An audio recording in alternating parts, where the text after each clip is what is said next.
What's up, everybody? If you're getting into options investing, then there is one thing you really need to know, and that's why your options contract break-even doesn't really matter. First of all, what is an options contract break-even? Well, before we get to that, if you did learn anything from this video, please make sure to hit that like button. I'd really appreciate it, and it would really help this video out. Okay, so what is an options contract break-even? Well, the options contract break-even price is the price that you'll see written on your options contract that the underlying, the stock, will have to rise or fall to for you to start profiting if you were to exercise these contracts at expiration. When you buy an option, your break-even is equal to the strike price of the contract that you're buying, plus the premium if you bought a call, or minus the premium if you bought a put. And this is the premium before it's multiplied by 100.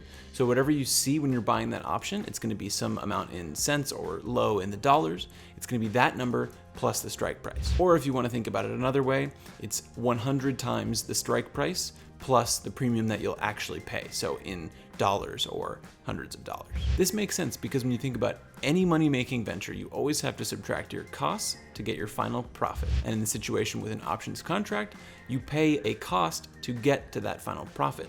So as long as you're making a profit at the end after exercising on this contract, you will have to subtract that cost you paid for the contract. Alternatively, if you are selling an option, the break-even price that you'll see on your contract is the price that the initial buyer of the option will have to see the stock get to above or below, depending on whether it's a call or a put, for them to start making money if they were to exercise this contract at expiration. Now, here's why the options contract break-even really doesn't matter. If you are buying put or call options, aka going long, with the intent to resell them before expiration, then your options contract break-even really does not matter.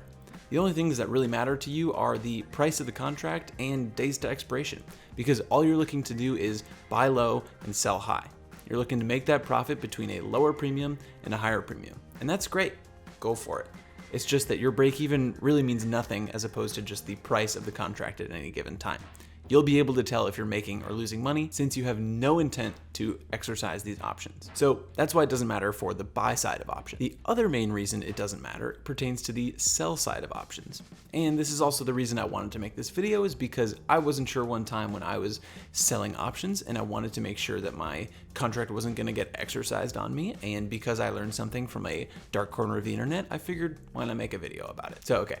The main reason here is that if you are selling options, aka going short on options, whether they're calls or puts, there's no way to guarantee that the break-even that you see on your contract is the break-even for someone else or the person who may end up exercising the contract down the line. Your break-even is going to stay the same the entire time that you hold that contract. From the day you sell it to the day it expires, when you hold that contract, it is staying exactly the same. Alternatively, the initial buyer on the side of your options contract may resell that options contract. They could do this at a lower or higher premium, thus lowering or raising the break-even for the new buyer's options contract. It's impossible to know the person on the other side of your contract that may exercise on you what their break-even truly is. All that matters is where the stock price is relative to the strike price. If you sold a call and the stock price is above the strike price, or if you sold a put and the stock price is below the strike price, then you are likely to get exercised on these options come expiration.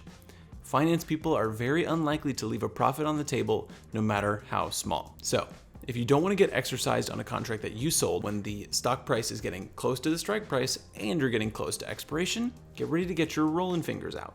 What you need to do is you need to move that contract out in expiration or out away from the strike price. If there is some extrinsic value or time value left on the contract, you're pretty unlikely to get exercised since they would be giving up money to do that. One last thing to watch out for is that if you are selling a covered call and you're getting close to expiration and your stock price is pretty close to your strike price there, you may get exercised if you're close to the ex-dividend date of that stock.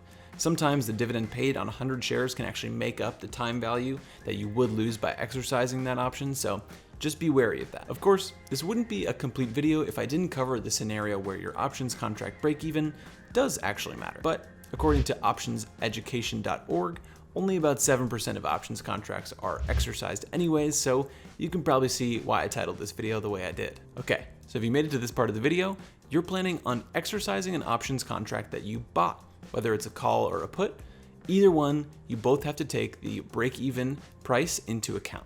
What that really means is that you have to know if the stock price falls between the strike and your break-even at expiration, you may not make a profit on those shares. Say you buy a $50 strike call on some random stock for $100. If that's the case, your break-even becomes $51, since you're paying $100 to buy this option for 100 shares of stock. So, math. Now, come expiration, if the stock price lands at $50.50, you're going to notice that that's halfway in between the strike price and the break-even price that I just said. What's going to happen at expiration is that you're going to be able to buy 100 shares of that stock for $50. So you're going to spend $5,000. However, the stock price is only at $50.50. So if you were to turn around and immediately sell those shares, you would make a profit of $5,050, which isn't bad. It seems like you made 50 bucks there. But you need to take your costs into account, and you paid $100 for that contract, so you're actually losing $50. Your total costs are going to be $5,100, and your total profit's only going to be $5,050. So, like I said, losing $50, unfortunately. The same is true for put options. When you're exercising contracts at expiration, you always need to take into account how much you paid for that options contract in the beginning. If the difference between the price you paid for the shares and the price you eventually sell the shares at is lower than the price you paid for the contract, then you're going to be losing money. So that's where the break even does matter. Thanks so much for watching. I hope you liked this video. If you did, please hit that like button. I'd really appreciate it, and it would really help this video and channel out. And spread the word about why break evens don't really matter unless you're buying options contracts with the hope to exercise them one day. All right, I will see you in the next one. I put out new videos every Monday and Friday. And in the meantime, if you want to create a brokerage account, M1 is giving you $30 for your first $100 deposited. And it's super easy. All you have to do is create the brokerage account and then fund it. All right, see you in the next one. Bye.